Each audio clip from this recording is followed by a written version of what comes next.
When I was little, my mom made me a list of 23 reminders to live by. Number 5 states, can't is a cop-out. This plays in the back of my mind every time I feel I'm incapable of something. In 2018, I broke my elbow, and now I can't straighten my arm. But wait, can't is a cop-out. I didn't think I'd be able to straighten my arm. I was scared. I was in pain. I got surgery to put screws in, and another to take them out. This all sounds so dramatic to me now, but I was serious back then. Today, I still can't straighten my arm. Yeah. See? Last year, I tore my ACL on stage at a dance competition right in the middle of the season. My parents sat me down in the kitchen and told me I would need surgery. Automatically, I broke down crying. I felt so defeated. I couldn't dance for a year. I got the surgery and did the rehab the best I could. Now, I'm cleared. But still, I can't straighten that knee as good as my other one.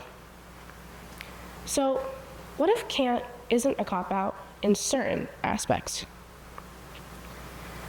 Now, I would like you to think of a time where you said you can't do something.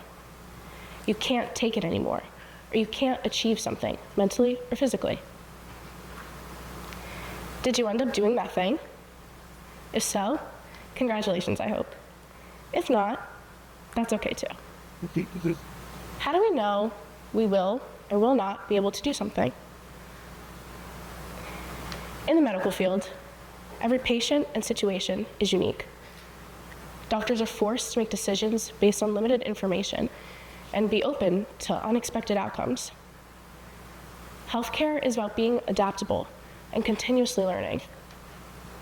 Medicine is also constantly evolving, so keeping up with research and new treatments can be difficult, as professionals often face complex cases where the outcome is unpredictable.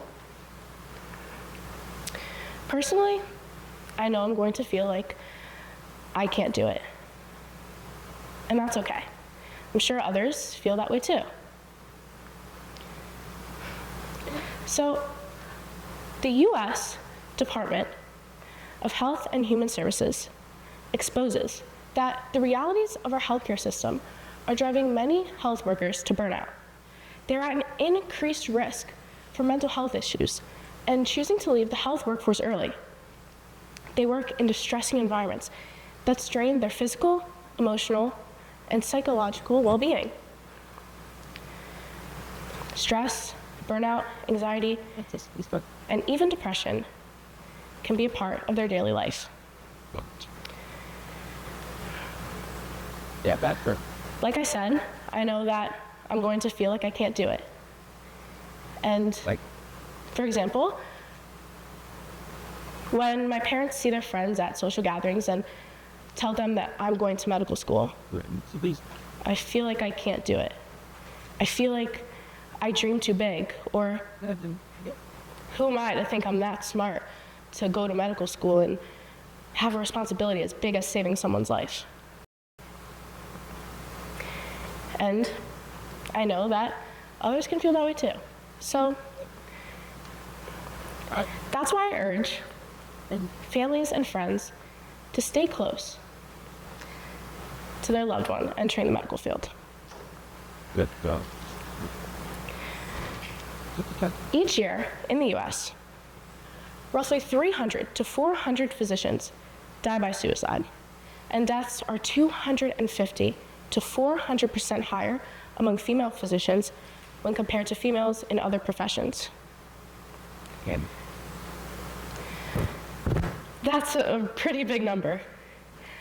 I mean, before you even get the chance to study, you're constantly reminded of how terrible it's going to be. First, your pre-med track, 4 years, pass the MCAT, eventually. Then medical school, 4 years.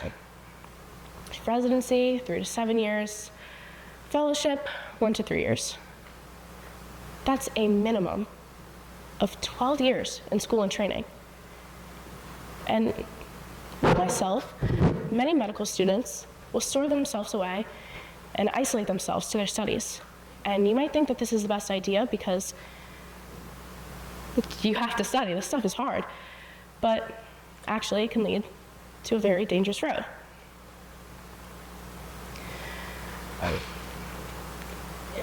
According to the Indiana University School of Medicine, in 2021, 38% of graduating medical school students and 27% of graduating residents and fellows had utilized mental health services at some point in their training. Dr. Samia Hassan, a psychiatrist who joined the school in 2016, states that anxiety is the #1 concern for trainees. So, like I said, I urge families and friends to stay close because this stuff is hard. Anxiety, stress, burnout, and depression can affect anybody that steps into the field. Imagine going into the field, not knowing what you're doing, or not knowing what's to come or how hard it's going to be. You're constantly competing to be #1, where there really is no prize, except for saving lives, obviously, but you're not going to come out top. So, again, I urge family and friends to stay close, because sometimes can't isn't a cop-out, but a call for help, or hint of spiraling into the unknown. Thank you.